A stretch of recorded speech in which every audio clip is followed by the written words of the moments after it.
now that we've gone over all the drawing instruments and how to tape your sheet down, let's draw something. So how do you draw the lines? Where do we start? We'll start with this 8.5 by 11 sheet.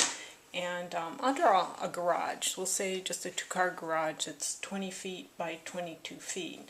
Now I know this is 8.5, so if I go over 4 1/4, this is the center of my sheet. I always, I like to draw with just a regular wood pencil. This is HB number 2 pencil. It's very soft, so I only need one pencil, and I can draw light lines and dark lines. So here's the center. I'm going to draw the floor plan in the center, and I'll leave space at the bottom for a title. I need room around the plan for dimensions.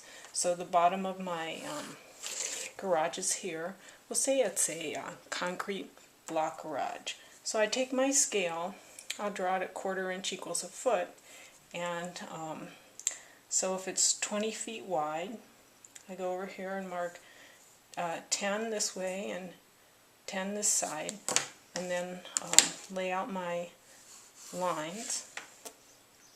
And 22 feet, I'll make it 22 feet deep. This is my baseline here, and I come up 22 feet. So this is what the plan looks like, and I've just blocked it out. And the garage is, the walls are 8-inch blocks, so I take this scale, and I have here at 1/4 inch, all these little increments on the scale. Each line represents 2 inches, so the middle line is 6 inches, and the quarter points then are each 3 inches. So so I know where 8 inches is, and I mark the inside of the block wall.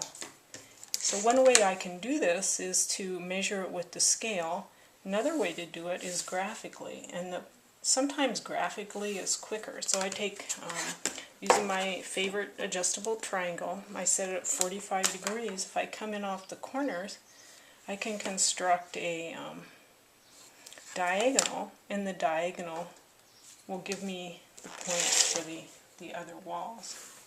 So I'm basically laying this out lightly for the outside walls. The garage door is 16 feet, so again I come here, put 8 feet in the middle, measure 16. The door is centered, so this will be the edges. I can put a swinging door in the side. I use block dimensions. We'll say 3 feet 4 inches off of here. I don't know, the door, say it's a 3-foot door. Put the door over to the side. And the jambs on those. Let's put a window on this side, and we get some cross ventilation. So half of this is, half of 22 is 11. We'll make this a 3-foot window here.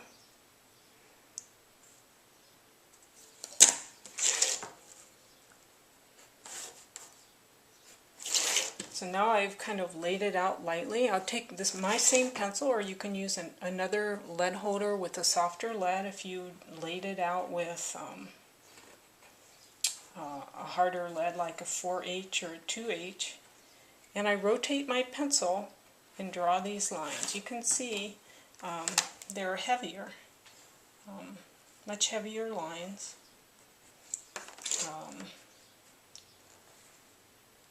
To give us the outline of the wall. Sometimes if I have a large drawing, I draw all the vertical lines across at one time, and then I'll start at the top and draw all the horizontal lines down, especially if you're using ink instead of pencil.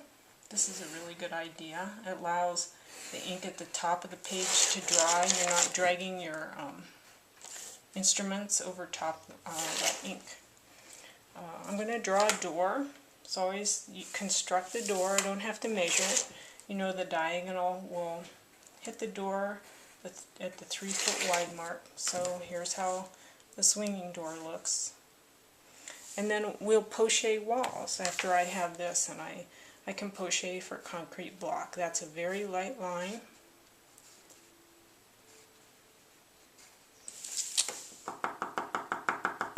It's a nice graphic quality.